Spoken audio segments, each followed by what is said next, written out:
est 8h49. Bonjour Emmanuel Ducrot. Bonjour Dimitri, bonjour à tous. Alors, vous nous parlez ce matin de Boualem Sansal, l'écrivain franco-algérien. Vous rappelez-vous, arrêté en Algérie le 21 novembre dernier. Depuis, il est détenu pour des raisons qui demeurent obscures.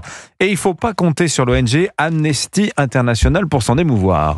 Mais il a déjà fallu attendre 15 jours après la mise au secret de Boualem Sansal pour qu'Amnesty International, ONG, je le rappelle, spécialisée dans la défense des droits de l'homme, s'exprime à son sujet sur le réseau social X. Et encore, parce qu'elle a été interpellée par un utilisateur du réseau qui s'étonnait de son silence quant à cette détention arbitraire.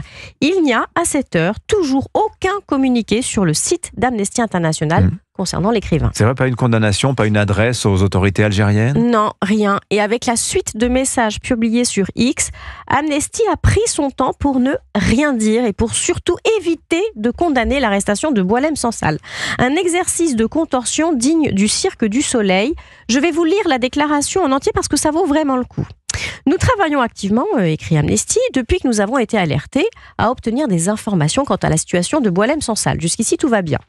Les informations selon lesquelles il serait détenu uniquement en lien avec l'exercice de son droit à la liberté d'expression sont très préoccupantes. Et c'est là que ça se corse.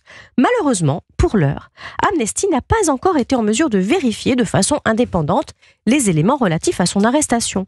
Nous appelons donc les autorités algériennes à indiquer clairement les raisons de sa détention et à l'inculper rapidement d'une infraction légitime reconnue par le droit international ou bien à le libérer immédiatement. Bon, c'est très prudent, hein.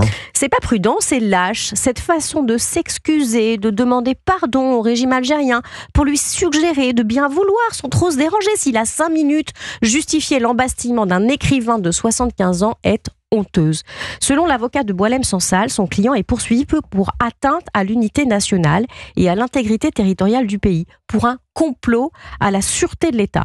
On n'en sait rien en fait. La seule chose qu'on sait, c'est que l'agence de presse publique algérienne justifie cela en l'accusant d'un délire révisionniste et d'une tentative de nier l'existence de la nation algérienne. Et rien d'autre. Ça s'appelle un délit d'opinion. Boualem Sansal est emprisonné pour avoir exercé sa liberté d'expression en déplaisant au régime algérien. Il est incompréhensible qu'Amnesty se tortille de la sorte.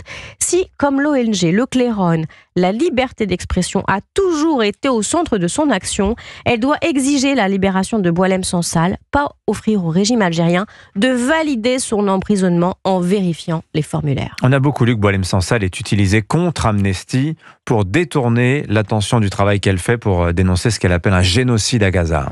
Osons espérer qu'une ONG qui clame que lorsque les droits humains sont en jeu, chaque combat mérite une victoire, c'est une citation, reste capable de s'indigner pour des causes différentes à un même moment.